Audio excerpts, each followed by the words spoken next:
ini ada medan magnetnya, jadi sekitar diputar maka akan memotong putaran dari rotor ini nanti akan memotong garis-garis kayak magnet.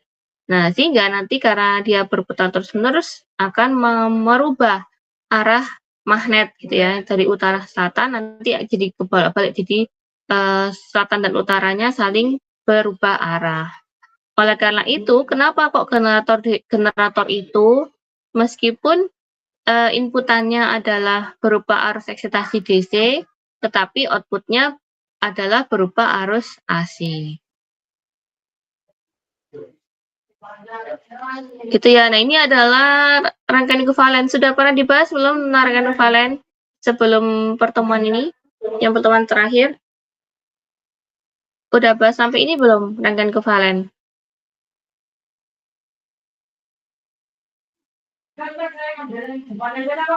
Belum. Halo, cek.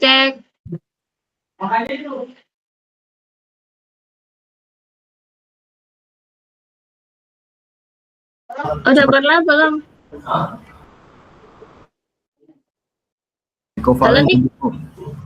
Halo, ini pada dengar suara saya nggak sih? Dengar, Bu. Ini saya tuh kalau tanya dijawab. Udah sampai sini belum kemarin? Sudah, Bu. Ya, sudah, Bu. Sudah.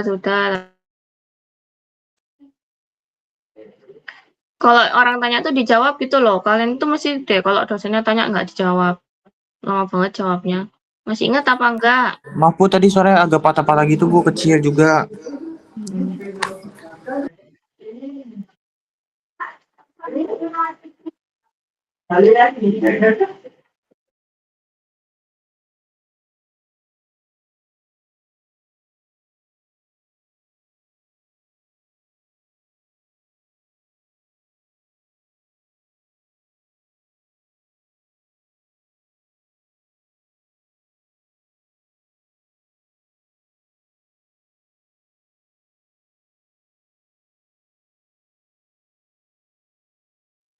Oke, ya udah saya ulangi lagi. Ini saya jelasin jadi awal ini berarti gara-gara kelamaan ini bloknya.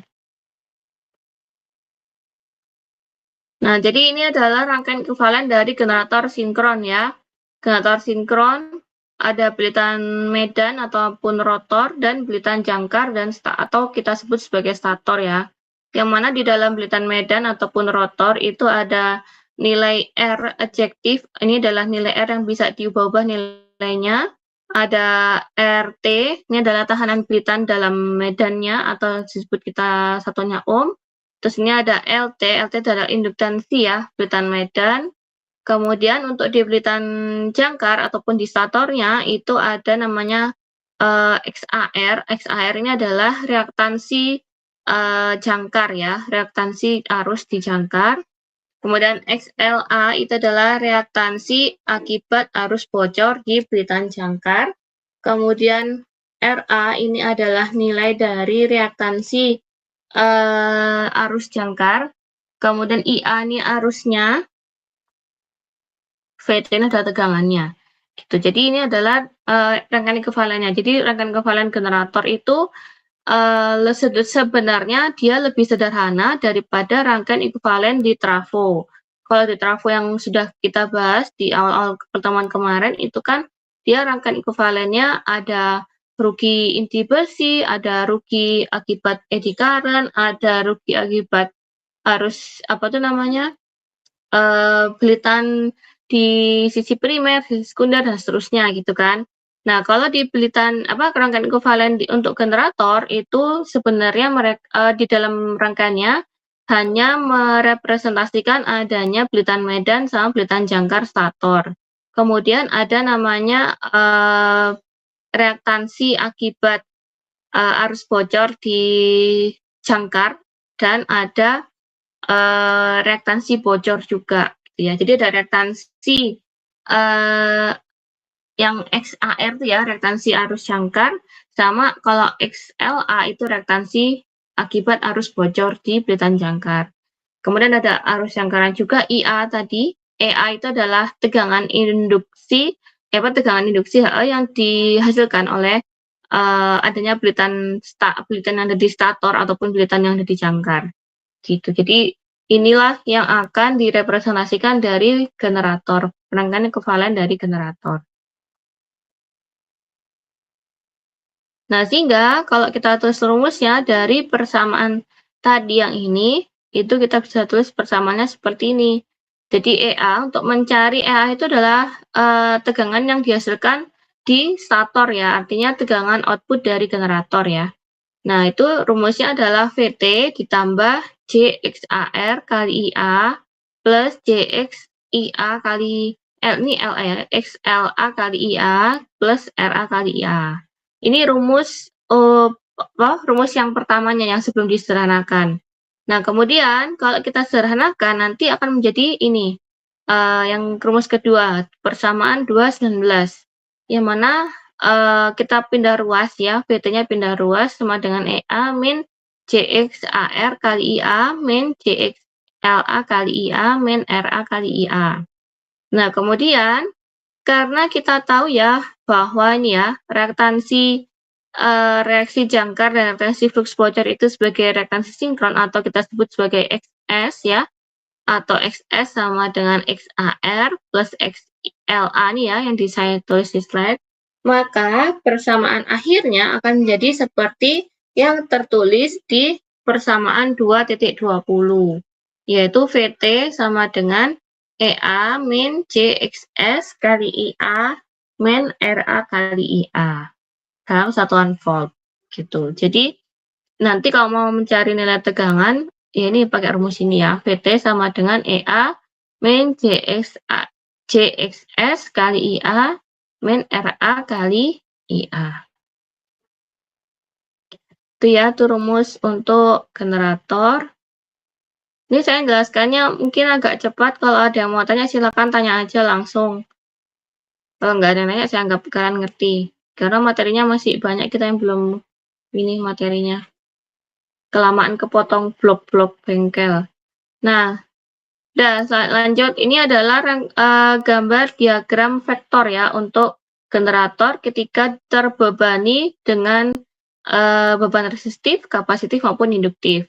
Nah, kalau yang gambar ini yang pertama ini adalah ketika kondisi generator beban unity power factor atau UPF. Enggak, bukan UPF, ini lagging. Ini dalam kondisi lagging, cuma dia yang ideal. Nah, kemudian kalau yang ini terlalu induktif. Jadi kalau yang kondisi lagging load ini adalah kondisi ketika generator itu terbebani lebih banyak beban-beban yang bersifat induktif atau kita sebut sebagai induktif murni gitu ya. Jadi terlalu lagging juga dia. Nanti grafiknya atau vektor diagramnya menjadi seperti ini. Nah, kemudian kalau yang ini adalah leading load ya, ataupun ketika ini adalah vektor ketika generator terbebani dengan beban yang kapasitif gitu. Jadi ini kalau kapasitif nanti vektor IA-nya ke atas. Ini kan kalau digambar kan IA-nya ke arah bawah gitu kan ya. Kalau leading kapasitif maka arah vektor IA-nya ke atas gitu dan IA-nya ke atas juga. Oke. Sampai sini dulu ada tanyakan? Suara saya jelas nggak? Apa terlalu cepat? Jelas bu, cuman agak cepet gitu bu. Suara saya jelas nggak? Jelas bu. Oke. Jelas bu. Ada yang tanyain nggak sampai sini? Bisa, ya udah lanjut. Oke, lanjutlah sistem eksitasi pada generator. Ya, seperti yang saya sampaikan di awal tadi ya, bahwa generator itu kan butuh exciter ya atau sistem eksitasi untuk mendapatkan sistem eksitasi mula-mula untuk menghasilkan magnet. Karena kenapa kok gitu? Karena generator itu dia tidak bisa menghasilkan magnet untuk dirinya sendiri. Kecuali ada namanya generator yang disebut sebagai self-excited. Artinya ada satu jenis generator itu yang dia bisa mengeksitasi dirinya sendiri. Karena di dalam generator itu dia punya namanya PMG atau Permanent Magnet Generator. Jadi PMG itulah yang digunakan sebagai penghasil arus eksitasi DC kayak gitu. Tapi kalau ada generator-generator yang tidak punya PMG, ya maka dari itu dia harus punya sistem untuk menghasil eksitasinya yang akan diinjeksikan ke rotor dari generator utama. Nah, sistem eksitasi ini berupa apa? Berupa generator juga, cuma tipenya macam-macam ya. Jadi, sistem eksitasi, penghasil eksitasi atau kita sebut sebagai exciter, itu dia berupa generator juga ya, tapi jenisnya macam-macam. Ada yang DC, excitation system, ada yang generator AC, sistem eksitasi, ada yang brushless, ada yang static excitation system gitu. Jadi bedanya apa Bu ya? Dari yang dihasilkan, kalau DC artinya berarti kan generator DC yang menghasilkan arus eksitasi. Kalau generator AC berarti dia yang dihasilkan adalah yang menghasilkan arus eksitasi adalah generator AC gitulah ya. Nah, kalau brushless AC excitation system artinya yang menghasilkan arus eksitasi berasal dari generator AC yang tipenya atau jenisnya adalah brushless. Jadi dia tidak punya sikat arang. Gitu. Kalau yang statik itu biasanya sistem eksitasi arus DC diinjeksikan dari baterai biasanya. Kayak gitu. Oke, itu sistem eksitasinya. Sekarang kita lanjut bahas dulu satu-satu yang DC excitation system. Ya, jadi seperti namanya ya, kalau DC sistem eksitasi yang dari DC artinya dia menggunakan generator DC ya. Menggunakan generator DC sebagai penghasil arus eksitasi ya, penghasil arus eksitasi untuk excitation sistemnya dia. Nah, ini adalah gambarnya. Nah, ini seperti ini. Mungkin ini perlu dipahami, besok keluar di tes nanti akan saya kasih spill ya. Besok ini menjadi salah satu soal yang akan saya keluarkan nih. Jadi kamu harus pahami benar-benar. Besok saya tanyain kuisnya. Kalau nggak bisa, sudah nilainya nggak ada.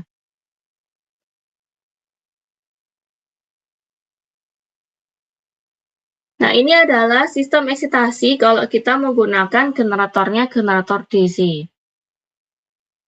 Nah, jadi mungkin sebelum ke sini dulu saya akan jelaskan sistem eksitasi ini nanti dia akan berhubungan juga dengan namanya sistem AVR. Pernah dengar sistem AVR? Ada yang tahu kepanjangan apa AVR? Belum tahu, Bu. Belum. Ada yang mungkin yang lainnya tahu? Belum, Bu. AVR adalah kepanjangan Automatic Voltage Regulator. AVR, Automatic Voltage Regulator. Fungsinya apa?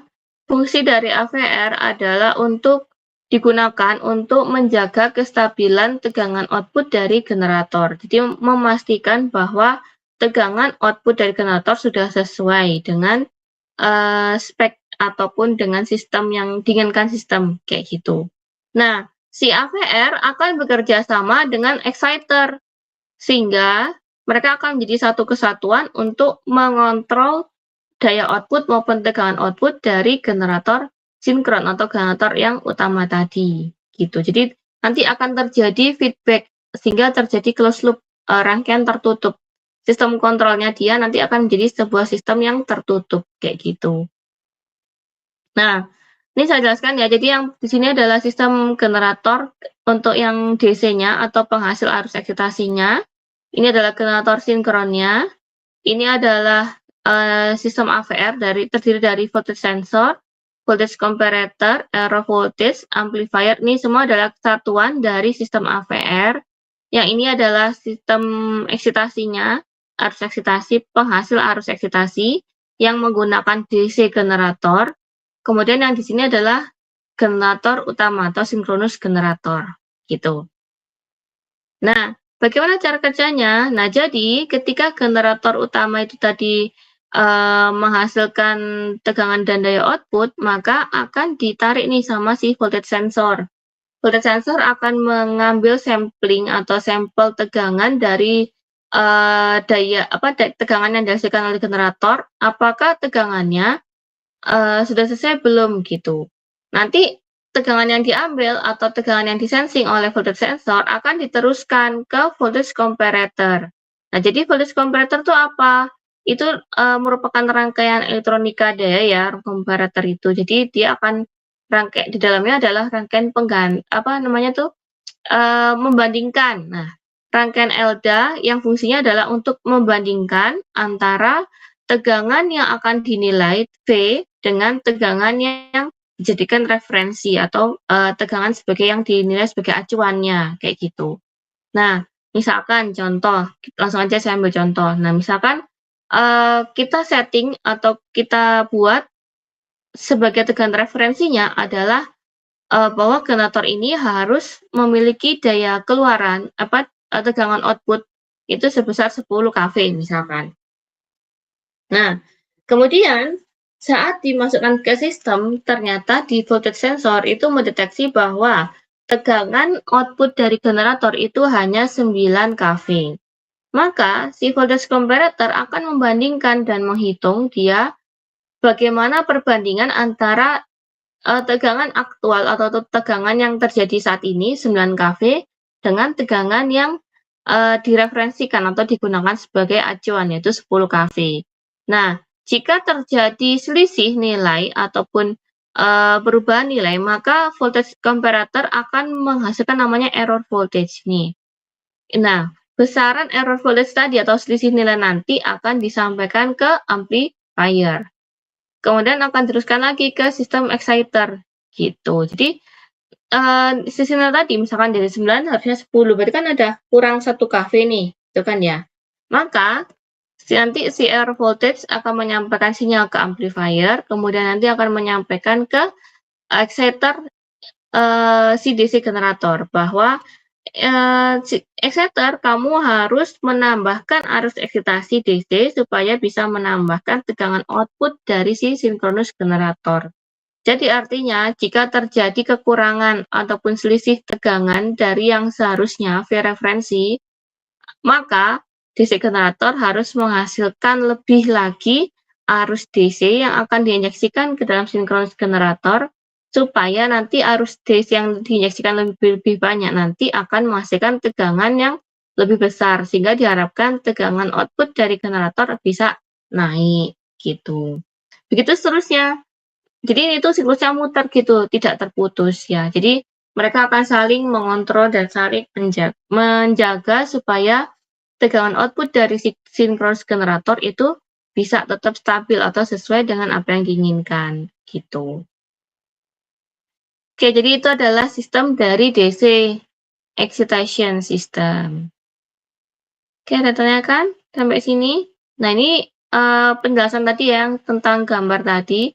Ini nanti silakan dibaca sendiri. Sebenarnya sama penjelasannya dengan apa yang tadi saya ucapkan ya. Di sistem AVR generator nih.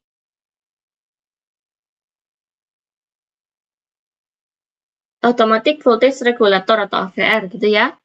Kemudian ini di sini ada fungsi AVR untuk menjaga kestabilan tegangan output generator. Kemudian di sini AVR akan mendeteksi tegangan output ya kan, akan memberikan dari generator tadi berapa dan akan membandingkan nilainya di voltage comparator gitu. Kemudian kalau misalkan terjadi selisih nilai maka akan disampaikan ke amplifier dan kembali lagi ke sistem exciter bahwa harus turun apakah naik nih arus DC-nya yang diinjeksikan ke generator gitu. Kalau tegangannya kurang atau terjadi selisih nilai, maka ya si exciter harus menambahkan lagi arus eksitasinya supaya tegangan dari outputnya generator bisa sesuai gitu. Oke, ada pertanyaan dulu sampai sini sebelum saya lanjutkan. Boleh dilanjutkan, Bu? Bisa dipahami?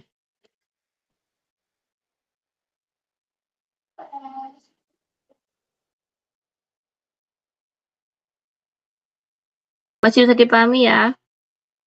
Iya, Bu. Bisa. Oke, lanjut kita ke AC excitation system. Nah, jadi ini adalah tipe sistem exciter yang kedua, yaitu namanya AC excitation system. Jadi sistem ini sebenarnya prinsip kerjanya sama. Prinsip dasarnya itu sama dengan tadi yang DC excitation system. Cuma sesuai namanya di sini sistem eksitasinya menggunakan generator AC, gitu kan. Nah, padahal kita kan taunya kalau generator itu yang sinkronis generator utama, kan dia mintanya arus eksitasi itu berupa arus DC, bukan AC. Sedangkan di sini sistem exciternya menggunakan generator AC gitu. Makanya sebelum nanti arus eksitasi akan disumbangkan ataupun akan diinjeksikan gitu kan ya, dikasihkan nih ke generator yang besar, maka arus tadi akan diubah dulu oleh rectifier dari arus AC diubah menjadi arus DC. Nah, baru setelah itu ketika sudah dirubah dari AC menjadi DC, maka arus DC yang sudah diarahkan tadi akan diinjeksikan dari si AC excitation system menuju ke sinkronus generator, terutama khususnya di bagian rotor ya, sebagai sistem eksitasinya mereka, gitu. Ini adalah gambarnya.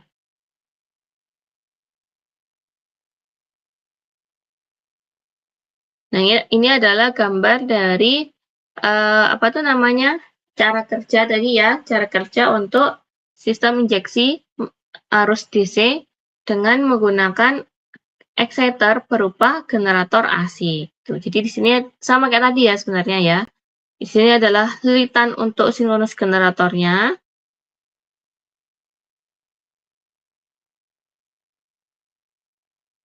Kemudian ini nanti keluarannya masuk ke sensor tegangan, masuk kemudian ke rectifier, terus nanti di situ akan dikomparator, akan dibandingkan dengan nilai tegangan yang direferensikan dengan nilai tegangan yang seharusnya ataupun aktual. Kemudian nanti dari situ akan masuk ke sistem amplifier untuk dikuatkan lagi sinyalnya, sinyal gelombang tegangannya. Baru setelah itu masuk ke exciter tadi sama kayak tadi. Si exciter nanti akan memutuskan apakah tegangannya apakah arus eksitasinya harus ditambah atau dikurangi. Kalau misalkan tegangannya sudah sesuai sama tegangan referensinya, maka tidak perlu menambahkan ataupun mengurangi arus eksitasi. Nah, tapi kalau misalkan tegangan yang dihasilkan oleh generator sinkron itu ternyata lebih besar daripada yang diharuskan, maka perlu menurunkan arus eksitasi. Tapi kalau arusnya yang dihasilkan itu sama generator sinkron masih tegangannya itu masih kurang, maka harus ditambahkan arus eksitasinya gitu. Jadi tetap ya, meskipun di sistem yang generator AC, mereka tetap ada punya namanya itu generator exciter untuk mengarahkan dan ada rectifier-nya untuk mengarahkan dari AC menjadi DC gitu.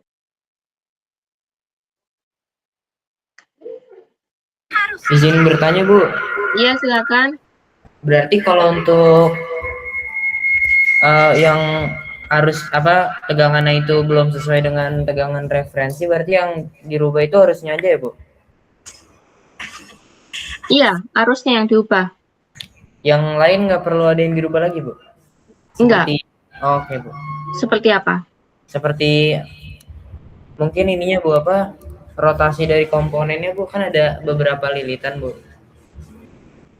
Ya, jadi gini ya, kenapa kok yang dirubah hanya arus? Karena kan generator sinkron itu kan untuk menghasilkan tegangan itu kan dia kembali lagi tadi ke cara kerja awal generator. Kan untuk menghasilkan tegangan itu dia awalnya hanya perlu arus DC ataupun arus magnet.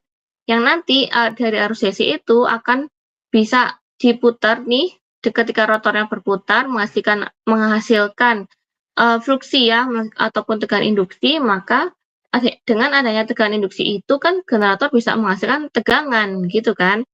Nah, tegangan dan arus, sehingga kenapa kok hanya mengubah nilai arus? Ya karena itu tadi, karena hubungannya dengan tegangan gitu. Jadi kalau kita mau menaik turunkan tegangan, itu kalau di generator maka kita harus tadi mengurangi ataupun menambah arus eksitasi gitu. Kalaupun tadi misalkan kita mau ubah putaran tuh nanti efeknya berbeda lagi. Putaran itu nanti efeknya adalah ke RPM atau kecepatan putar. Nanti itu akan mempengaruhi frekuensi. Nah, frekuensi dari output dari si generator. Itu beda hal dengan ini. Kalau ini kan kita lagi bahas tegangan nih. Nah, kalau tegangan di generator output tegangan untuk outputnya si generator itu harus ya itu tadi untuk mengontrol tegangannya salah satunya cara adalah dengan mengontrol si arus exciter atau penghasil eksitasi gitu. Gitu ya. Baik Bu, terima kasih banyak Ibu. Ya, ada yang tanya lagi nggak?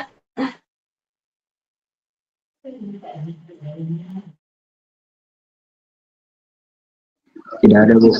Bu. Oke, lanjutkan. Nah, besok ini mungkin gambarnya juga akan keluar ya ketika kuis ya. Jadi kalian pahami aja cara kerja exciter tuh contohnya seperti apa. Nanti kalau kuis besok bisa ini kalian bisa menjawab. Nih, saya kasih bocoran soal nih yang buat keluar buat kuis besok. Nah, kalau ini adalah generator rating ya ataupun generator yang Kospi ataupun faktor daya generator yang akan bekerja pada kondisi normal. Jadi dalam artian kalau generator itu dalam kondisi normal itu harusnya dia bersifat lagging ya. Tapi laggingnya juga jangan lagging yang terlalu jelek juga gitu ya. Idealnya adalah 0,8 lah ya, 0,85 gitu. Idealnya seperti itu, 0,85 lagging atau 0,9 lagging. Nah, bagaimana apa yang terjadi kalau misalkan generator tersebut ternyata beroperasi ataupun memiliki Kospi atau faktor daya itu jadi leading gitu. Boleh nggak kalau generator yang seharusnya itu dia lagging berubah tiba-tiba dia bersifat leading ataupun lebih banyak beban yang bersifat kapasitif. Kira-kira boleh nggak seperti itu?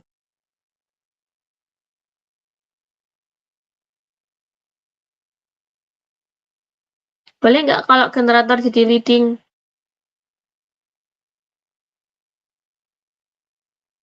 Halo?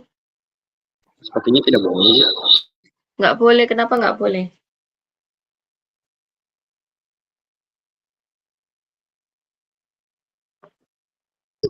Boleh, Bu. Karena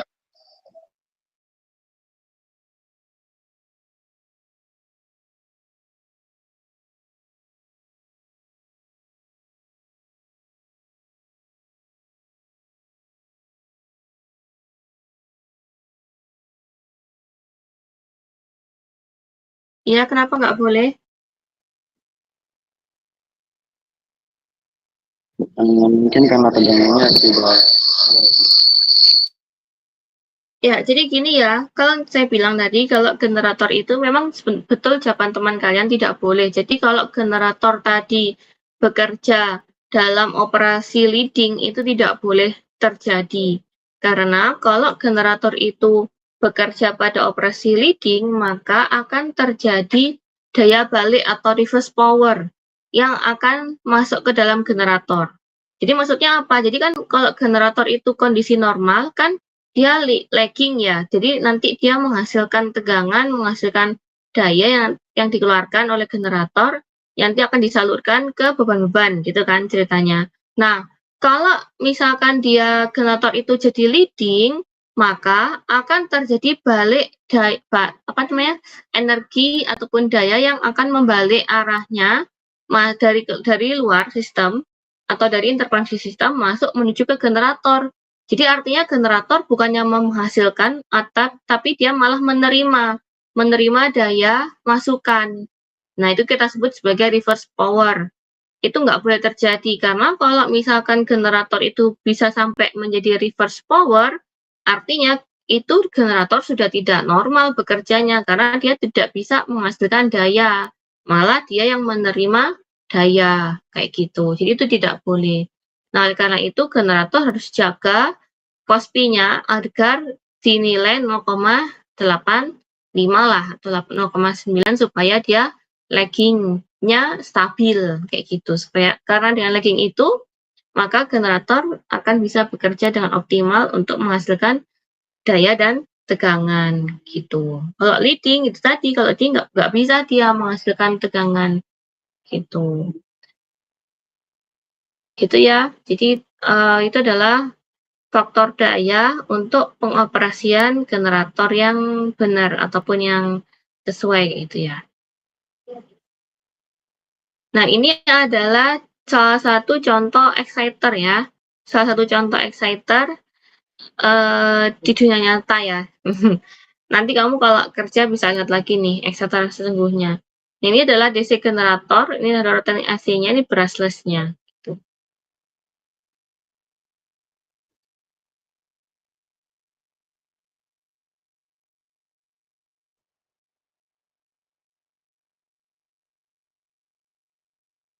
Nah, kalau ini adalah persamaan generator F sama dengan N kali P per 120. Jadi, ini adalah hubungannya antara frekuensi dengan jumlah kutub dari generator, number of poles, sama kecepatan putar dari sebuah generator. Jadi, generator itu bisa kita atur ya berdasarkan rumus ini. Jadi, F sama dengan N kali P per 120. Kayak gitu. Sehingga kalau kita misalkan mengubah frekuensi, maka kita juga akan bisa mengubah nilai kecepatan putar dari generator tersebut. Tuh. Ini rumusnya diingat-ingat ya. Nah, kemudian dalam generator itu kita selain mengenal ada namanya daya, kita juga ada namanya torsi atau torque gitu ya, dalam bahasa Inggris tulisannya torque. Torsi atau torque ini adalah sebuah kemampuan ya. Kalau power tadi kan daya gitu ya. Kalau torsi itu adalah kemampuan dari si generator tadi untuk mengangkat beban. Nah, biasanya torque itu atau torsi itu dikaitkan dengan sisi mechanical-nya. Kalau power itu dikaitkan dengan sisi listrik electrical-nya, kayak gitu. Nah, kenapa kok generator juga punya daya yang dalam mekanik ya? Karena kan dia generator itu kan gabungan ya antara mechanical sama electrical. Jadi ada sisi mekaniknya, ada sisi listriknya. Oleh karena itu, di dalam generator juga ada namanya power and torque. Jadi power itu adalah daya output listrik yang dihasilkan generator, sedangkan torsi atau torque itu adalah besarnya ataupun berapa sih kemampuan generator tersebut untuk mengangkat beban dalam satuan ya joule gitu ya ataupun newton per meter persegi. Atau juga ada yang bilang torque itu seperti tekanan kayak gitu. Tapi sebenarnya torsi itu beda ya. Pengertiannya gini deh, pengertian gampangnya kamu kalau pernah nyetir motor ataupun mobil yang di jalan tanjakan, yang tanjakannya itu tajam banget, misalkan di hampir 45 derajat gitu kan nanjak banget tuh. Nah, itu kalau misalkan kamu nggak ambil gigi yang kan ada mobil yang apa tuh namanya gigi itu kan 1, 2, 3, 4 gitu ya. Itu misalkan kamu nggak ambil gigi 1, 2 itu nggak akan kuat naik karena torsinya kecil. Jadi meskipun kecepatannya tinggi tapi torsinya mobil kecil. Nah, beda halnya kalau kita misalkan nyetir mobil tanjakan tinggi pakai kopling gigi yang nomor 1 atau 2 gitu ya. Maka itu kuat buat nanjak karena dia punya torsi buat mengangkat beban yang tinggi. Meskipun kecepatannya pelan atau lambat, kayak gitu. Jadi beda antara torsi, kecepatan, sama daya itu semua beda. Kalau daya itu adalah daya listrik, ya listrik kita power. Kalau torsi itu adalah sebenarnya hampir mirip dengan daya, cuma torsi ini adalah versi untuk sistem mechanical-nya, mechanical engineer-nya. Kemudian kalau kecepatan itu yang dihasilkan ya, yang dihasilkan oleh adanya torsi. Kayak gitu. Sehingga rumusnya bisa kita tulis seperti ini. P-in sama dengan tau kali omega M. Kemudian kalau ini kan untuk P-in-nya kita kan generator sebagai daya mekanik gitu ya. Maka akan dikonversi dari daya mekanik menjadi daya listrik. Nah, rumus konversinya apa ini? P konversi adalah tau dari inputan atau dari induktif tadi dikali omega M. Gitu. Nah, kemudian dari sisi mekanik yang diubah menjadi sisi listrik. Sehingga rumusnya ya sudah, rumusnya kita untuk menghitung daya. Akar 3 kali V kali L, kali I ini ya, I line ya, kali cos P. Atau juga bisa kita menggunakan rumus P sama dengan 3 kali EA kali IA cos alpha. Gitu. Jadi ini adalah rumus output untuk generator. Nah, kalau misalkan kita gambarkan skema ataupun grafik ya, itu bisa kayak gini nanti. Di input powernya ini sisi untuk yang konversi dari sisi mechanical ke sisi listrik gitu ya. Jadi ini yang sebelah sini habisnya garis itu adalah pembatas ya antara yang sisi mekanik sama sisi listrikannya gitu. Jadi kan generator itu kan mengkonversi energi mengkonversi energi mekanik menjadi energi listrik. Oke, ada pertanyaan dulu sampai sini sebelum saya lanjutkan lagi.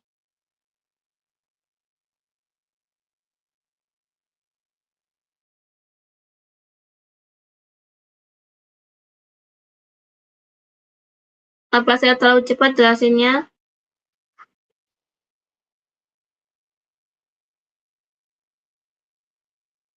Oke, kalau belum saya yang tanya berarti. Tadi apa yang disebut, coba jelaskan tadi apa yang disebut dengan arus eksitasi?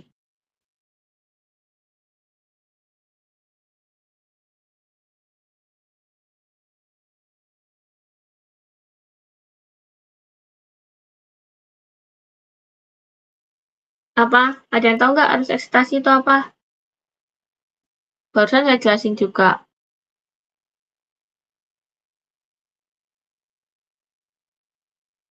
Halo? Ada yang tahu nggak? Ada yang mau jawab? Saya boleh Bu jawab Bu. Ya, Jadi silakan. eksitasi adalah arus DC yang dialirkan ke kumparan medan rotor generator Bu. Selain itu juga arus eksitasi berfungsi untuk menyesuaikan tegangan referensi pada generator Bu. Oke, terima kasih. Ada yang teman yang lain mau membantu menjawab? Ada jawaban lain mungkin selain dari Pramudia?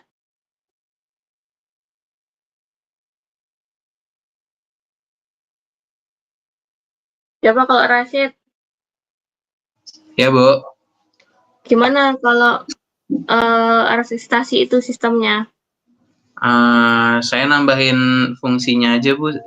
Ya. Itu untuk ngatur daya reaktif sama ngasilin medan magnet, Bu. Oke, terus eksitasi dihasilkan dari siapa? Dari ini, Bu, arus DC yang dialirkan ke kumparan, Bu.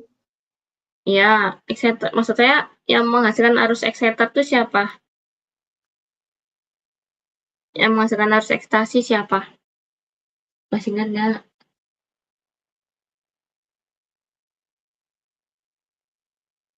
Dari sistem eksitasi, Bu. Iya, exciter ya kita sebutnya exciter.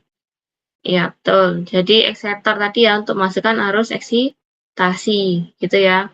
Nah, kemudian apa tuh namanya? Tadi eksitasi itu ada berapa macam tadi? Coba jenis-jenis exciter. Tadi saya jelaskan jenis-jenis exciternya ada berapa? Ada apa aja? Ada 4 Bu. Iya, apa aja? DC exciter, AC exciter, brushless sama static. Iya.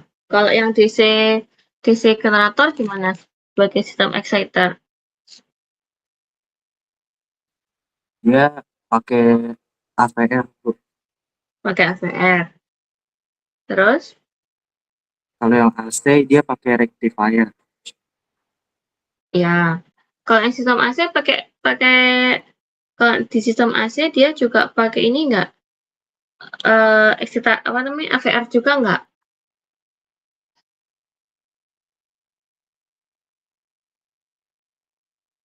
Pakai enggak? Ayo. Untuk yang generator AC sebagai penghasil exciter atau eksitasi, apakah dia juga menggunakan sistem AVR untuk sistem eksitasinya? Kayaknya tadi pakai buat menstabilkan. Oh iya. Nah, betul ya. Jadi meskipun exciternya tadi berupa DC generator maupun exciter yang berupa AC generator, tetap mereka dua-duanya menerapkan atau menggunakan apa tuh namanya AVR tadi ya, atau automatic voltage regulator. Fungsi AVR untuk apa tadi? Ada yang tahu? Fungsinya tuh untuk menjaga kestabilan output dan output generator, Bu. Iya, betul. Untuk menstabilkan tegangan output generator supaya tegangan outputnya tidak apa?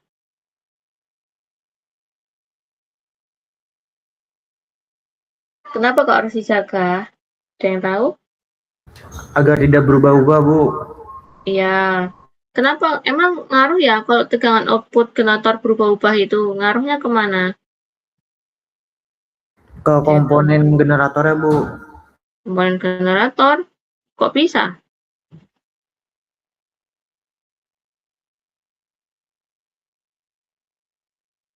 Ayo, kira-kira kalau tegangan output, ini tegangan output ya kita ngomongnya ya.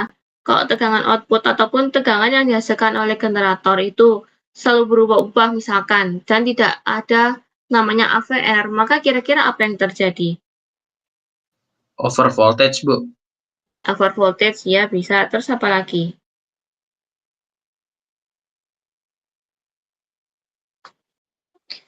Kira-kira sistemmu jadi berantakan nggak di sistem interkoneksi?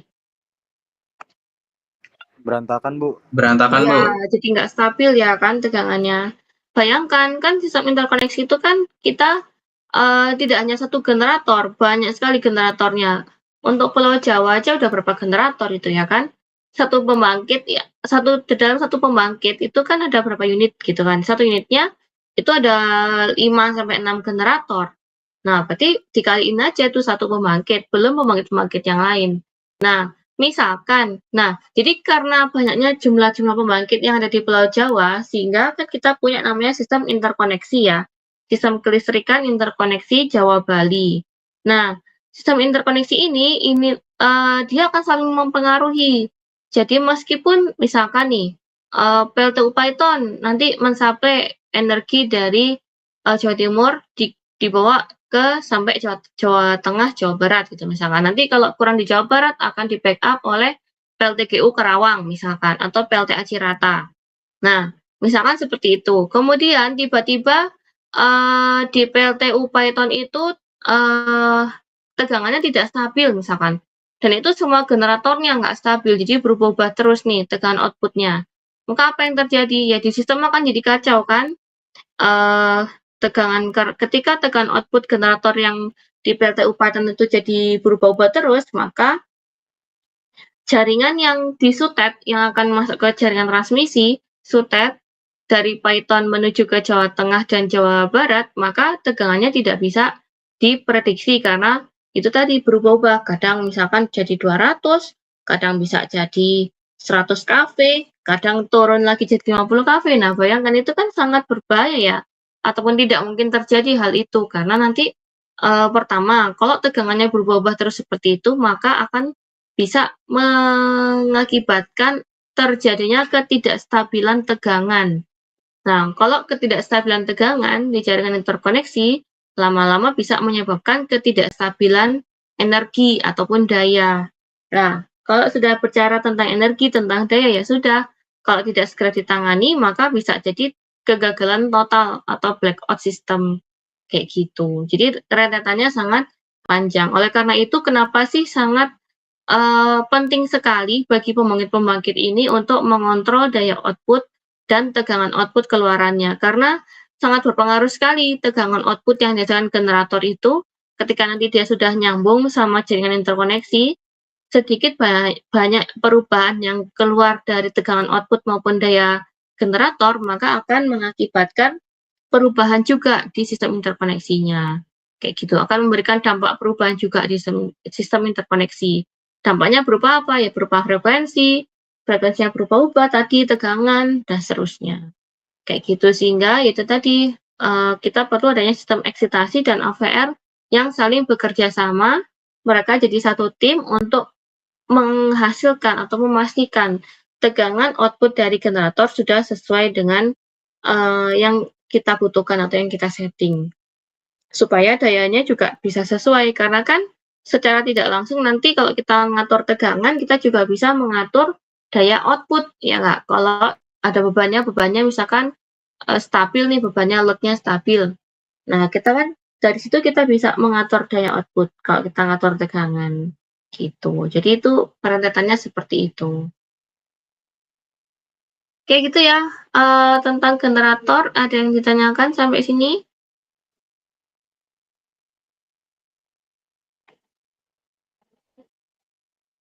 Sebelum saya lanjutkan. Nggak ada. Oke, lanjut ya. Karena materinya masih banyak, jadi mungkin ini saya materinya agak banyak ya saya sampaikannya. Meskipun agak, ini jangan ngantuk loh ya kalian ya. Siang-siang saya cerita nanti kamu jadi ngantuk nih. Nah, ini selanjutnya, sebentar saya share screen dulu. Saya punya video tentang cara kerja generator. Mungkin ini bisa membuat kalian jadi lebih paham tentang cara kerja generator. Udah kelihatan share screen-nya? Sudah, Bu. Nah, coba. Kelihatan nggak? Sudah, Bu. Ada suaranya nggak?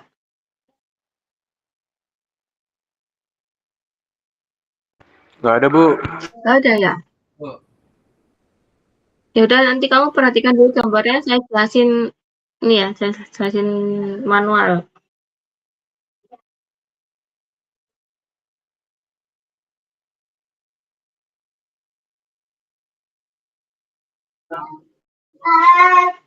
Nah, jadi ini adalah menjelaskan, video ini menjelaskan tentang cara kerja generator ya, terutama yang generator sinkron ya, kita bilang tadi ya. Nah, di mana kalau di video ini bilang bahwa generator sinkron itu menggunakan prinsip electromagnetic induction atau induksi elektromagnetik. Ya, sama seperti saya bilang tadi itu ya, bahwa cara kerja generator masih menggunakan sistem induksi elektromagnetik gitu. Sehingga perlu adanya magnet.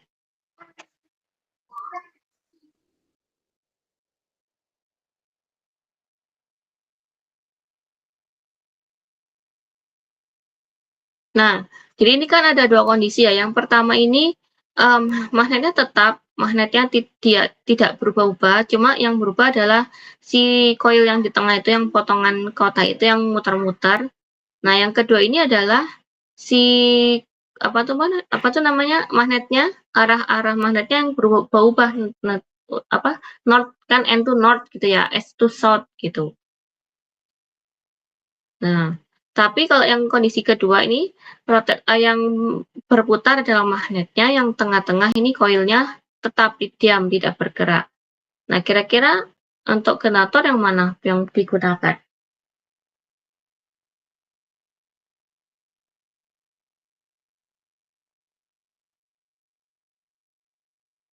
Menurut kalian gimana?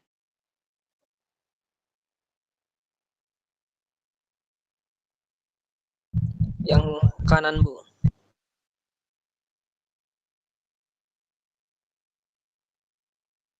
Oke, kita lihat dulu videonya ya.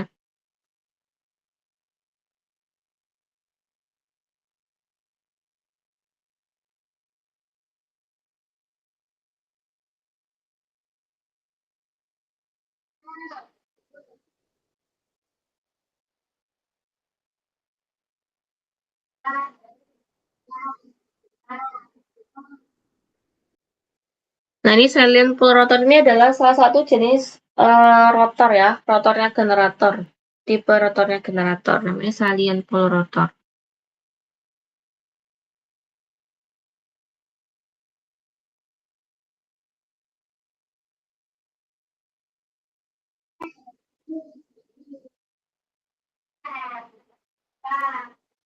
Nah, ini ketika ini dicontohkan cara kerjanya, ada 4 koil ya.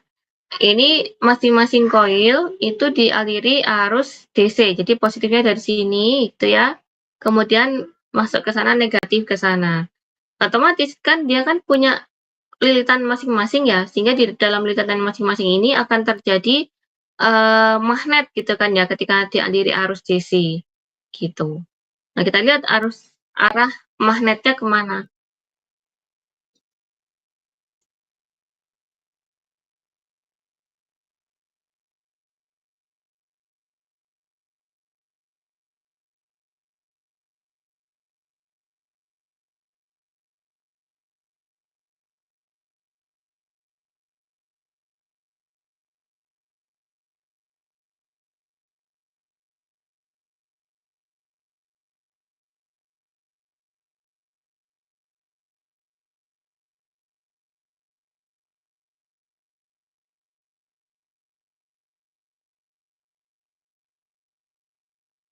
Nah, jadi ini tadi ketika rotornya bilitan di rotornya sudah kasih arus DC, kemudian di saat bersamaan si rotornya akan berputar, maka akan timbul namanya flux magnet gitu ya. Nah, sebelum itu ketika timbul flux magnet, arahnya kan dia kalau misalkan tadi rotornya nggak berputar kan arahnya tetap ya nggak berubah arah north and south-nya. Cuma karena di sini adalah rotornya berputar, sehingga dengan saat yang bersamaan di situ juga ada magnet, ada utara dan selatan, maka ya ini nanti akan bisa mengakibatkan adanya perubahan arah magnet juga, sehingga kan di sini tadi kelihatannya kayak arahnya berbalik arah gitu ya, si magnet DC-nya kayak gitu, sehingga akan muncul namanya gelombang sinus.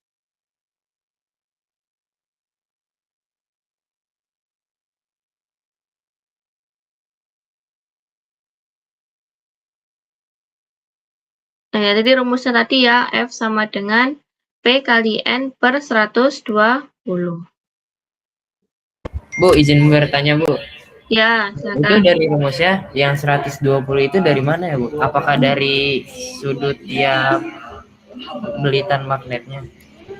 Enggak, 120 itu sudah ketentuan ya, kayak apa tuh namanya, kayak faktor pengalih kayak istilahnya kayak gitulah. Jadi udah emang dari rumusnya kayak gitu, 120.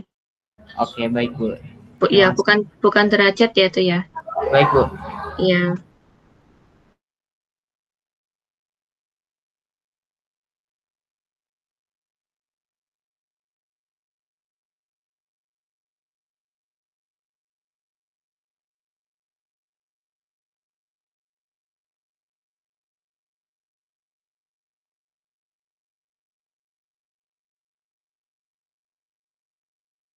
Nah, ini generatornya tadi kan masih satu fasa ya. Nah, kalau ini misalkan ada generator 3 fasa, maka akan ada 3 buah belitan ya, belitan di stator maupun di rotor, gitu kan ya, ada 3 fasa. Nah, di sini dicontohkan misalkan generatornya itu yang untuk belitan statornya dihubungkan bintang, kayak gitu.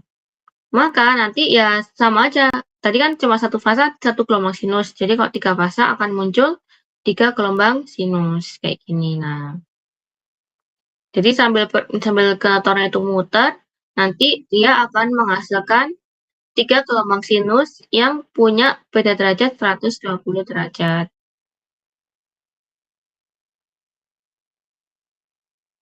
Nah, 60 ini frekuensi ya, kalau 120 ini adalah memang ketentuan dari rumusnya seperti itu. Nah, kalau kenapa 60? Karena kan di luar negeri juga ada ya, sistem negara mereka itu menggunakan frekuensinya 60 Hz gitu. Kalau di negara kita kan frekuensinya kan makainya 50 Hz gitu ya. Nah, kalau di negara luar itu ada beberapa negara itu yang memang ketentuannya mereka frekuensinya adalah di 60 Hz gitu. 4N ini adalah jumlah dari 4 ini adalah jumlah kutub ya. Jumlah kutubnya itu ini 4 nih. 1, 2, 3, 4 itu maksudnya itu. Kutub dari si generatornya.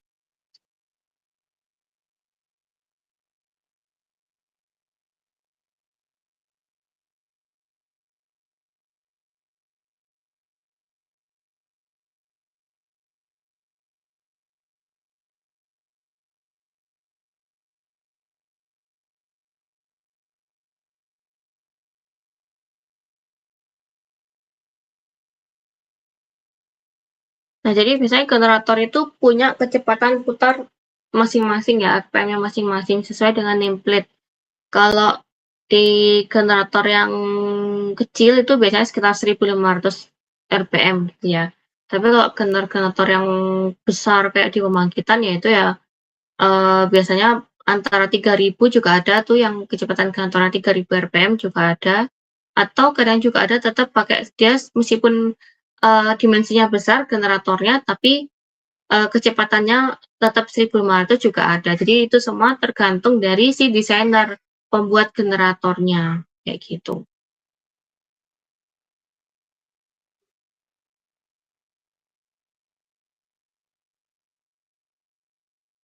Nah, jadi nanti kan rotornya itu kan untuk yang menghasilkan flux awal tadi yang saya bilang tadi ya. Jadi di rotor itu sangat penting karena di rotor generator akan terjadi putaran awal. Tadi ya saya bilang putaran awal yang mana putaran awal itu adalah terhubung dengan turbin gitu ya, prime mover, dan juga di rotornya generator akan terjadi arus eksitasi awalan atau arus eksitasi mula-mula kayak gitu. Sehingga di rotor itu adalah bisa dibilang bagian yang penting juga ya buat generator.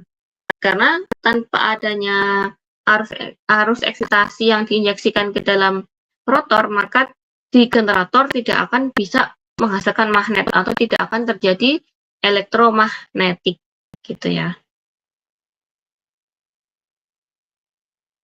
Nah, terus di dalam belitan-belitan di rotor itu dia juga menggunakan inti besi. Sama halnya dengan di trafo kemarin. Cuma kalau di trafo kemarin kan bentuknya kayak kotak gitu ya. Tapi tetap berlapis-lapis. Sama halnya dengan generator. Di generator itu meskipun kelihatannya kayak solid, tapi dalamnya itu sebenarnya dia berlapis-lapis juga ini. Ini juga digunakan seperti ini untuk berlapis-lapis karena supaya mengurangi arus eddy current juga kayak gitu. Jadi fungsinya sama dengan si trafo supaya atau mengurangi panas ya, rugi panas akibat terjadinya eddy current kayak gitu.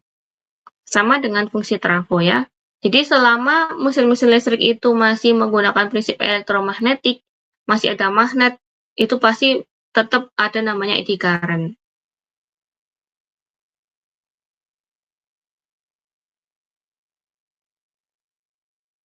Nah, ini misalkan, ini contohnya kalau udah dirangkai nih jadi kayak gini. Jadi yang di dalam itu adalah lilitan di rotor, ya. Yang di luar ini adalah lilitan statornya atau armaturnya. Nanti keluar dari sini tuh, dari rotor itu keluar dua ujung kumparan ini ya. Nah, nanti dua ujung lilitan, dua ujung kawat ataupun kumparan ini nanti yang akan terhubung ke sikat arang. Nah, ini sikat arang. Untuk mengeksitasi arus DC. Nah, terus nanti habis dikasih belitan stator, nanti di luarnya dikasih kayak laminasi lagi, tapi juga berlapis-lapis ya sebenarnya. Terus dilapisin lagi untuk apa tuh namanya metalnya atau bajanya atau besinya. Nah, ini slip ring. Ada namanya slip ring tadi yang saya bilang. Jadi slip ring ini fungsinya adalah untuk menghubungkan antara exciter atau penghasil eksitasi dengan generator yang utama gitu.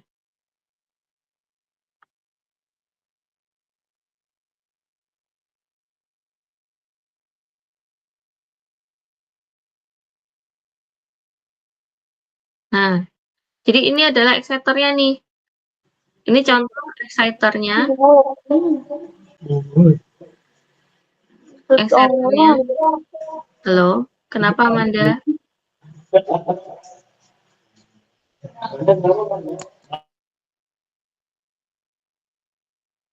Ya, saya lagi ya. Jadi ini adalah exciternya. Kemudian di sini ada slip ring, yang atasnya adalah sikat arang. Nah, kemudian nanti ada keluar dua ujung kumparan yang akan nyambung sama si slip ring, kayak gitu. Nanti si slip ring ini akan yang menghubungkan antara generator utama atau sinkronus generator dengan generator yang menghasilkan sistem eksitasi atau DC generator tadi. Nah, ini adalah contoh generator yang disebut sebagai self-exciter atau generator DC, generator sinkronus yang punya generator DC, sehingga dia bisa mengeksitasi dirinya sendiri. Jadi dia tidak perlu tambahan exciter dari luar sistemnya dia, gitu.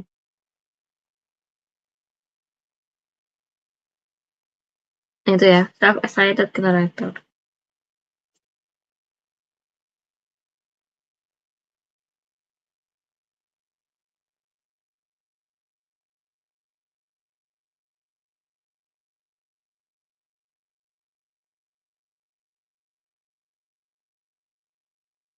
Nah, ini dia punya juga namanya AVR nih ya, Automatic Voltage Regulator tadi yang saya bilang tadi. Jadi ini nanti tetap dalam satu kesatuan sistem generator ada AVR-nya juga.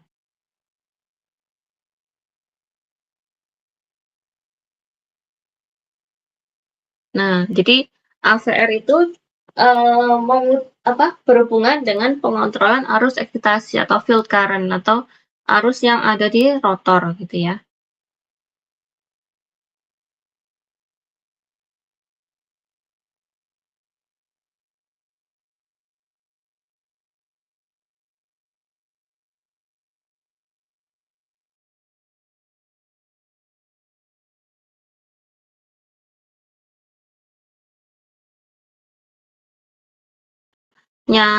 Generator itu IF-nya atau arus di mana rotor generator itu meningkat, maka tegangan juga akan meningkat. Gitu. Oke, sampai sini ada pertanyaan tentang video cara kerja generator.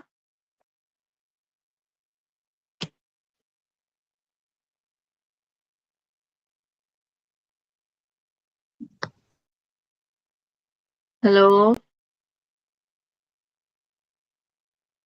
Apakah masih Bu, mendengar izin ya? bertanya, Bu. Iya, silakan. Eksitasi sendiri itu butuh tegangan DC awalan juga atau enggak, Bu? Apa langsung dari Nah, itu pergerakan aja? enggak. Jadi kan jadi gini ya tadi yang saya bilang, sistem eksitasi itu dia tidak butuh DC awalan. Jadi dia punya namanya tuh magnet permanen. Di dalam sebuah generator yang nanti dia fungsikan sebagai penghasil eksitasi atau exciter, di dalamnya dia itu punya namanya magnet permanen atau kita sebut sebagai PMG, permanen magnet generator. Jadi artinya dengan adanya magnet di dalam generator itu sendiri, dia tidak perlu bantuan lagi dari generator yang lain. Kalau gitu kan nanti jadi berterus-terusan gitu ya, nggak selesai gitu. Jadi yang biasanya generator yang memang didesain sebagai penghasil exciter, di dalamnya situ sudah didesain untuk dia bisa menghasilkan magnet sendiri kayak gitu, atau kita sebut sebagai PMG tadi, permanen magnet generator gitu. Gitu ya. Oke, Bu, baik, Bu. Oke, ada yang tanyakan lagi mungkin untuk materinya ini nanti tentang cara kerja generator.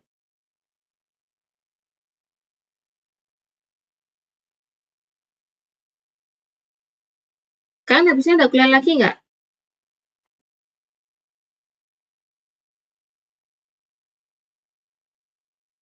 Tidak ada, Bu. Oh ya udah. Oke, kalau nggak ada, saya lanjutkan sedikit lagi ya materinya. Baiklah. Gas lagi ya materinya ya. Karena masih banyak materinya, jadi saya lanjutkan sedikit nih materinya, biar cepat selesai. Baik, Bu.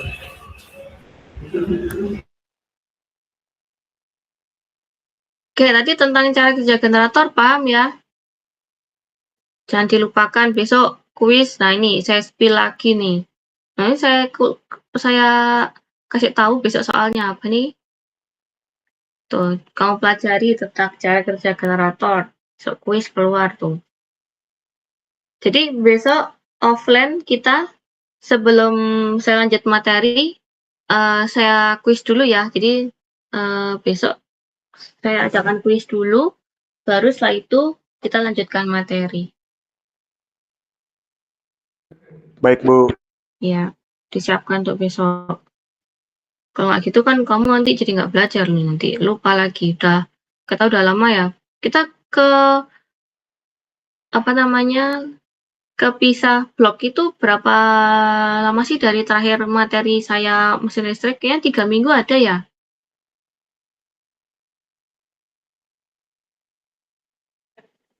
Tiga mingguan ya ada ya?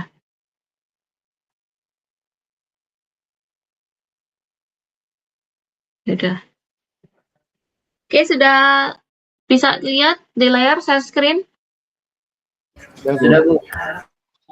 Oke, jadi ini adalah tetap masih materi generator ya. Ini adalah lanjutan, ini saya judulnya adalah lanjutan materi generator.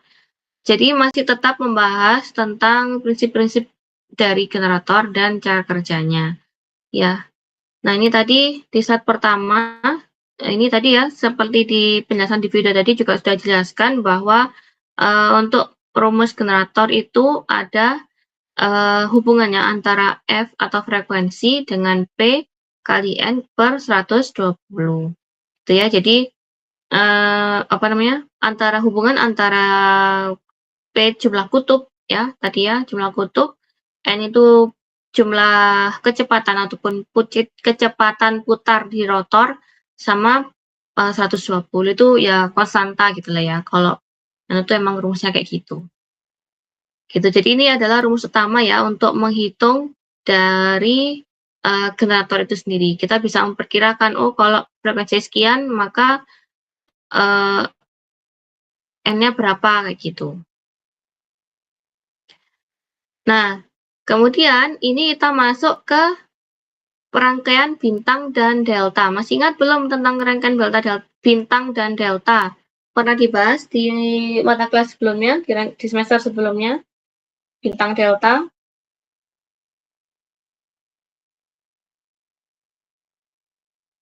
Halo, pernah dengar nggak bintang delta? Apa itu bintang delta?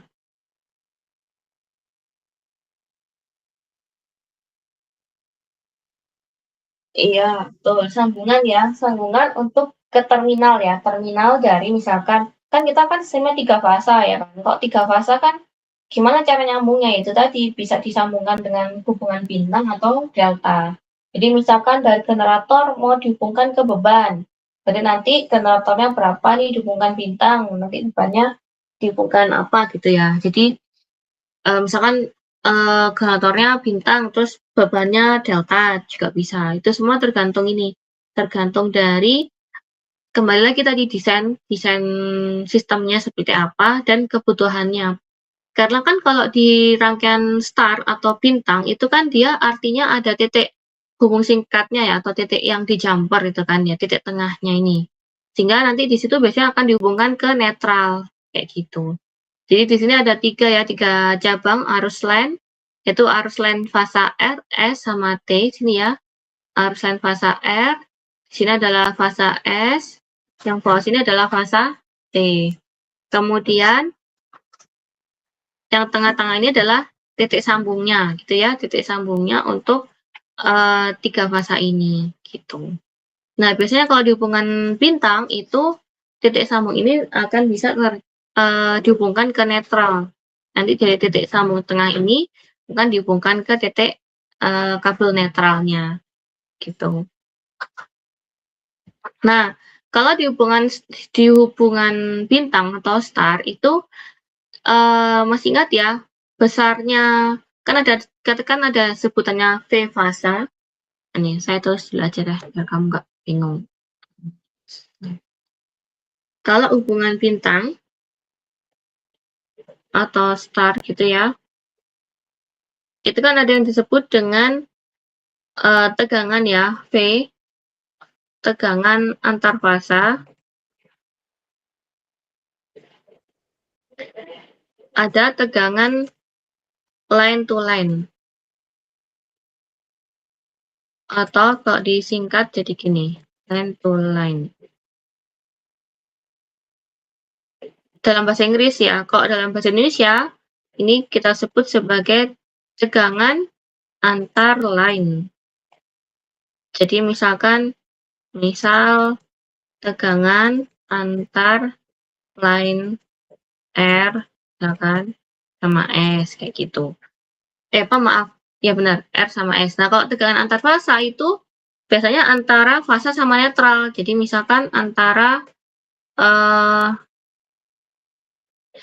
tegangan antar fasa R dengan N, kayak gini misalkan contoh. Nah, kemudian kita di hubungan bintang juga ada namanya I fasa ya, ingat ya, I fasa sama I line. I line ini kalau dalam bahasa kita disebut I sumber gitu lah ya, sumber atau yang arus yang terhubung ke sumber utama atau sumber jaringan utama. Kalau I fasa ya berarti arus yang nanti menuju ke beban gitu ya. I fasa ini adalah arus yang akan menuju ke beban atau arus yang akan mengalir beban.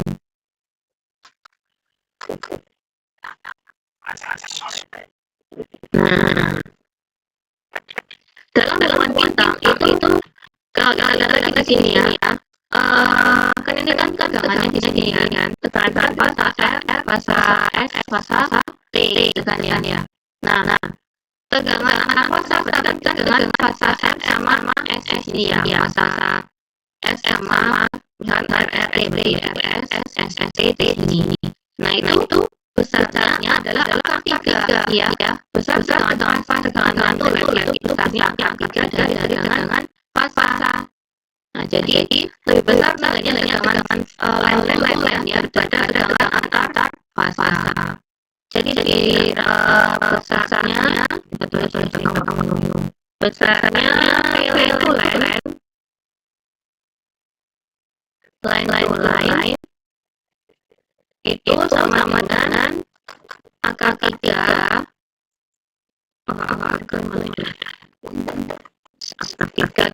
ya. Maksudnya nulis simbol. Angka 3 dikali dengan tegangan fasanya. Nah, jadi artinya lebih besar nilai dari tegangan komponennya gitu ya. Nah, kemudian yang perlu diingat ini. Kemudian kalau arusnya tidak hubungan mana sama line besarnya sama beda. Ini kan ada arus yang mengalir beban ini ya. Arus fasa yang ada di beban. Sedangkan arus kan yang sumber ini. Ini fasa R sama T.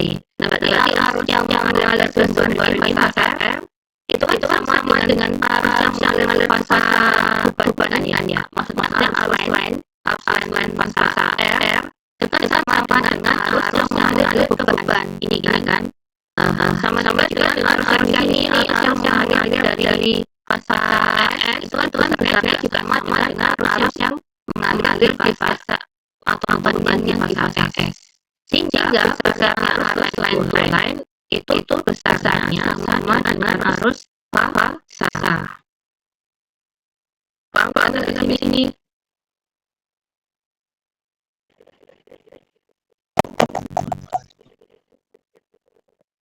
Sama dengan besarnya arus fasa. Itu ya, jadi yang ini kalau hubungan bintang nilai tegangannya itu angka 3, tegangan line itu adalah angka 3 dari tegangan fasanya, sedangkan arus lainnya itu sama dengan besarnya arus fasa. Gitu. Nah, kalau bintang ada delta, kebalikannya. Kalau delta ini kan adalah titik. Jadi delta itu ada fasa R, S, sama T. Nah, kalau kita dirancang bintang itu tegangan line-nya adalah angka 3 dari tegangan fasa, kalau dirancang delta itu ya tegangan line itu sama dengan tegangan fasanya, karena kan tegangan line kan ini ya R ke S contohnya. Ini kan sama dengan tegangan fasanya yang di sini. Gitu. Jadi besarnya sama kalau di bintang. Nah, terus juga ini antara S sama T, tegangan antara S sama T itu besarnya sama dengan tegangan fasa yang ada di sini. Gitu. Nah, sedangkan kalau di delta besar arusnya yang berbeda, arus di line atau arus dari yang masuk sumber fasa ini kan akan bercabang ya ke tiga cabang ini. Sehingga besarnya arus fasa itu sama dengan akar 3 kali arus fasa atau arus beban. Jadi arus tulen itu sama dengan akar 3 kali arus beban gitu. Jadi ini hubungan tantang nih, contohnya seperti ini hubungan tantang. Well connected balance load. Jadi hubungan bintang yang di titik tengahnya ini ya. Nah ini tadi saya bilang, coba lagi apa hubungan bintang. Tegangannya sama nggak kalau hubungan bintang? Tegangan tulen sama dengan fasa beda. Terus besarnya berapa? Bedanya akar 3 dikali tegangan lain itu netral, Bu. Iya, betul. Kalau Arusnya sama, Bu. sama. Kalau di hubungan delta tadi? Kalau di hubungan delta tegangannya sama, tapi arusnya berbeda, Bu. Pada percabangannya. Ya.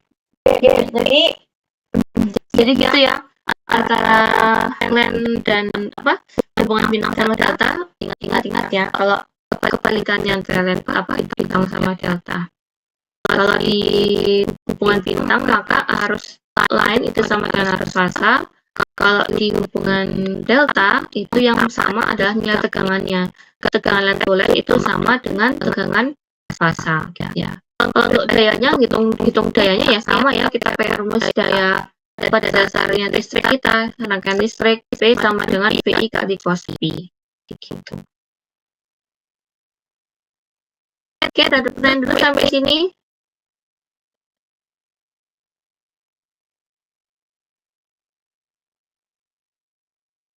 Oke, kita lanjut ini ya.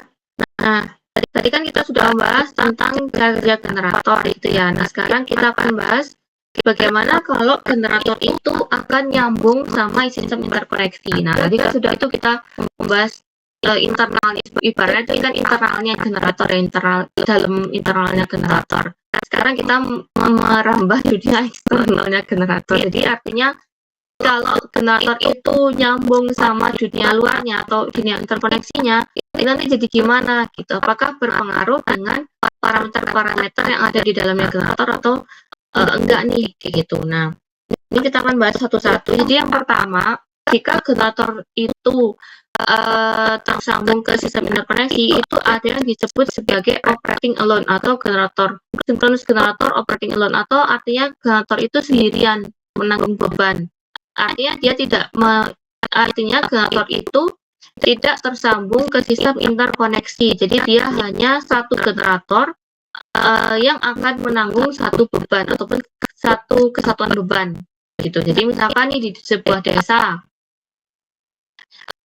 punya genset itu kan termasuk generator ya kan.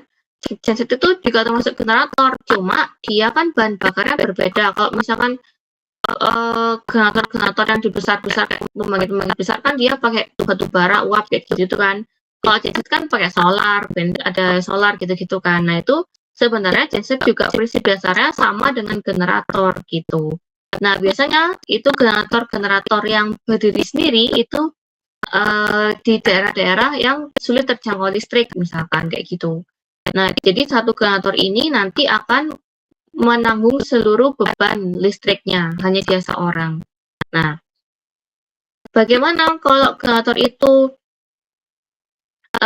sendirian seperti itu, Bu? Ya, nggak apa, asalkan generator yang sendirian seperti ini itu apa namanya ya? Ya nggak apa-apa sih. Maksudnya dia tidak akan terpengaruh parameter-parameternya, asalkan bebannya itu konstan, gitu ya. Maksudnya bebannya itu tidak fluktuatif tiba-tiba. Jadi misalkan kita nih contoh kayak di dunia kota industrial itu kan kita di sistem industrial di perkotaan itu kan beban-beban kita macam-macam ya, ada yang pabrik, ada yang rumah, ada yang sekolahan dan seterusnya. Nah sehingga beban itu fluktuatif sekali, terutama kalau misalkan terjadi di malam hari. Terkadang ada pabrik-pabrik ataupun industri itu yang tidak berhenti, misalkan non-stop 24 jam. Sehingga beban yang digunakan meskipun malam hari tetap ada beban yang tinggi yang digunakan. Nah, kalau ini terjadi di generator yang beroperasi sendirian itu tidak mungkin, karena kalau kita bebannya fluktuatif dan cukup banyak, itu generator satu nggak akan mampu, terutama misalkan beban besar, kayak motor listrik yang tegangannya berapa kV, dayanya berapa kW, kayak gitu-gitu, itu nggak cukup untuk bisa dioperasikan oleh satu generator gitu. Tetapi kalau misalkan bebannya itu hanya kayak apa tuh namanya, lampu, penerangan rumah, kayak di desa-desa kan biasanya bebannya cuma gitu-gitu aja kan, lampu-lampu penerangan, kemudian PJU, ataupun kayak paling banter motor pompa air lah istilahnya, kayak gitu, itu masih bisa. Dan generator mampu jika terjadi fluktuatif beban, karena fluktuatif bebannya itu tidak sebesar seperti beban-beban kalau di daerah perkotaan, kayak gitu. Sehingga parameter-parameter generator tadi, tegangan arusnya tidak akan berubah. Jadi tegangan generator diharapkan masih tetap keluarannya bisa stabil, kayak gitu.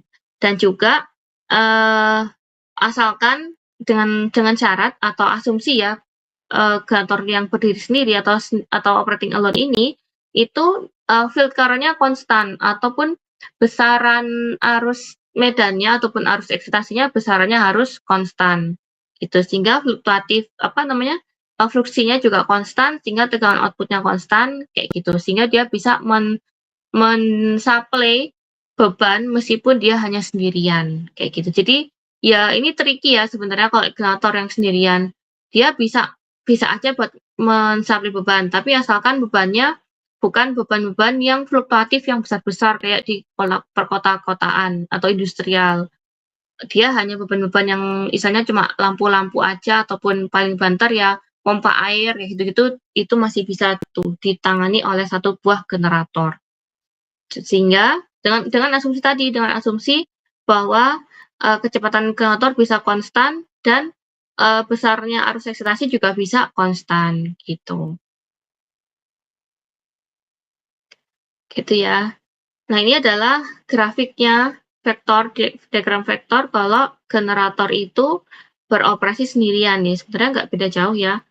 Ini dibandingkan dengan beban ya. Jadi yang ini kalau lagging, kalau ini adalah vektor diagram kalau generator itu lagging. Ini kalau leading bebannya, misalkan leading ya. Jadi kayak gini. Nah, kalau ini adalah yang unity power factor gitu.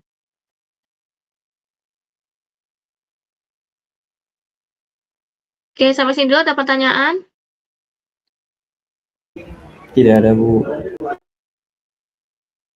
Bisa dipahami nggak sampai sini?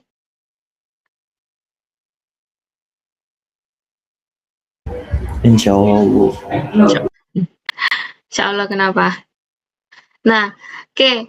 Ini masih kita membahas tentang generator yang berdiri sendiri atau yang beroperasi sendiri.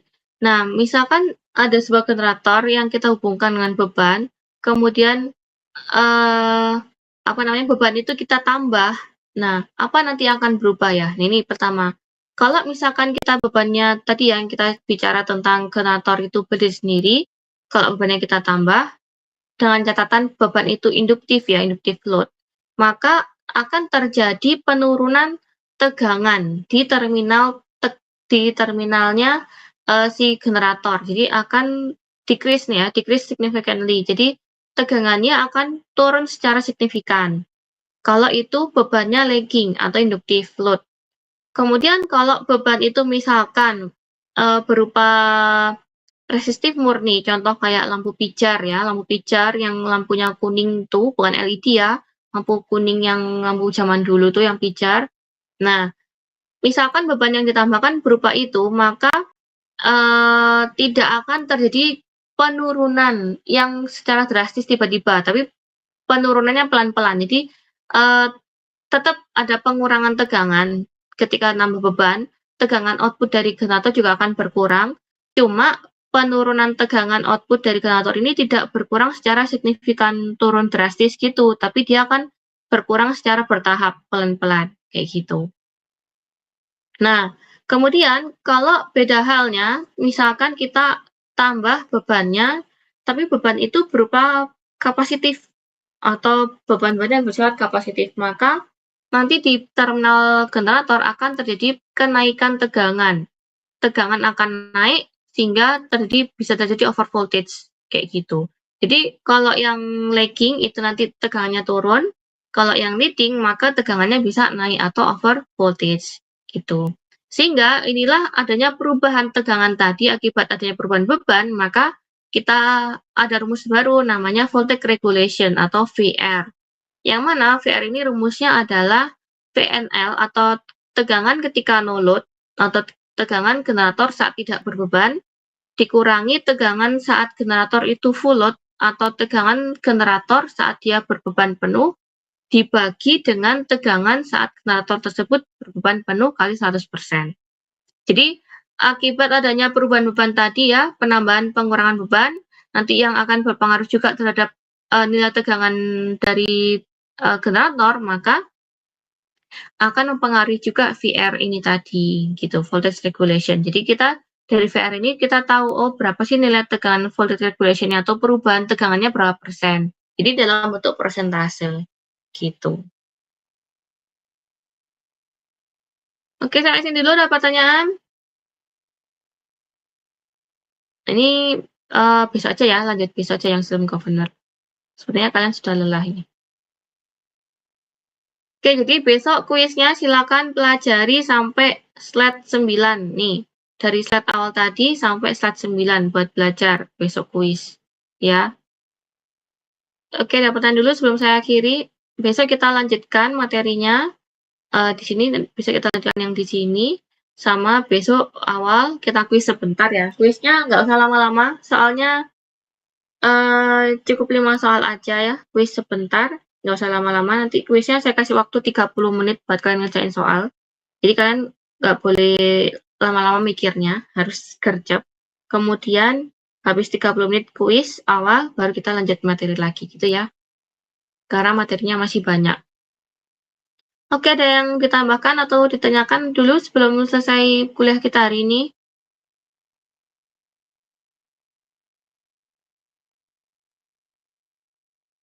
Halo, cek-cek.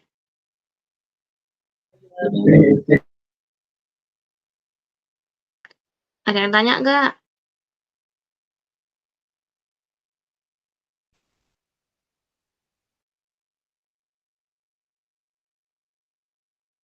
Nggak ada. Saya ada pertanyaan, tapi pertanyaan penasaran, Bu. Apa? Pertanyaan penasaran tuh gimana? Tadi kan yang generator exciter itu kan dia udah ada permanen marketnya, Bu. Kalau misalkan generator exciter bisa dibikin gitu, kenapa enggak generator awalnya aja yang dibikin gitu, Bu? Jadi dia nggak butuh exciter gitu. Nah, itu tadi sudah ada. Kan tadi ada itu yang generator self-exciter atau generator yang bisa mengeksitasi dirinya sendiri. Cuma tetap kalau tadi yang generator self-exciter itu dia tetap butuh generator tambahan gitu. Nah, kenapa nggak ditambahin aja PMG seperti itu? Yaitu mungkin nanti kamu bisa ya membuat sebuah rumusan ataupun prototipe bagaimana kok generator itu dibuat menggunakan itu tadi self exciter ataupun PMG sendiri, jadi nggak usah tambahan generator yang lain untuk menghasilkan eksitasi. Itu karena belum ada sih, yang itu tadi itu yang ada adalah generator self exciter, tapi itu juga di dalam generator sistem satu itu masih ada lagi generator yang lain untuk menghasilkan arus eksitasi lagi gitu kan, bukan yang hanya satu generator utuh terus di dalamnya sudah ada magnet permanen kayak gitu. Karena kenapa kok nggak boleh itu ya, itu perlu dikaji lagi ya, karena kan artinya magnetnya apakah bisa langsung digunakan, kemudian apa namanya besaran magnetnya apakah bisa kita kontrol, itu kan yang perlu kita atur ya. Karena kan kalau misalkan ya benar kelebihannya adalah kalau misalkan nih generator sinkronus tadi langsung di dalamnya di rotornya ataupun di shaft yang menuju ke turbin itu kita tambahkan PMG misalkan, itu benar bisa dia langsung starting sendiri. Cuma apakah dengan menambahkan seperti itu kita bisa mengontrol arus eksitasinya? Nah, tadi kan kita tujuannya kan supaya bisa mengontrol arus eksitasi juga gitu kan, dengan adanya exciter tadi. Karena si exciter tadi itu tidak hanya generator sendiri, dia punya komponen pendukung yang lain juga, ada sistem kontrolnya sendiri juga dia, gitu. Jadi dia tidak hanya, di bayangan kalian bukan hanya kayak satu generator sendirian gitu, enggak ya. Jadi generator itu banyak sekali peralatan pendukungnya, ada AVR, ada eksitasi, ada governor, ada turbin, kemudian belum kayak sistem kendalinya, kontrol, kemudian programnya dan seterusnya itu banyak sekali motor-motor listriknya yang untuk penggerak-penggeraknya, apa tuh namanya, kayak penggeraknya si, apa tuh, bahan bakarnya dan seterusnya itu kan, banyak sekali kayak gitu. Bahan bakar untuk turbin maksudnya. Nah itu kan jadi satu kesatuan ya di pembangkit itu.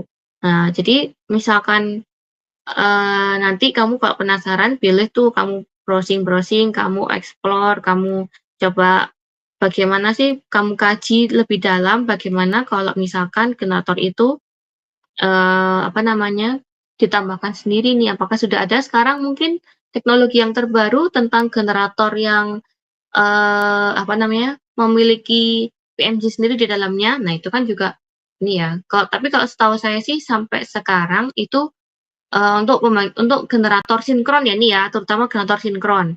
Generator sinkron itu belum ada yang menggunakan PMG sendiri. Ya tadi itu adanya self exciter, cuma tetap di situ ada 2, ibaratnya kayak generator kecil lah ya untuk membantu dia, gitu.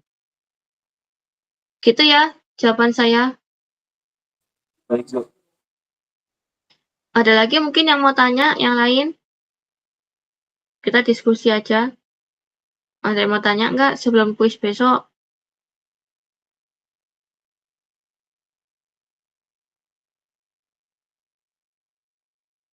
Halo, nggak ada nih udahan. Sepertinya sudah cukup, Bu. Ya, ya udah kalau nggak ada yang tanya, saya akhiri untuk kuliah kita hari ini, siang hari ini. Besok ketemu lagi, besok tapi kita offline aja ya di kampus, insya Allah. Terima kasih, selamat siang. Assalamualaikum warahmatullahi wabarakatuh. Waalaikumsalam warahmatullahi wabarakatuh. Waalaikumsalam.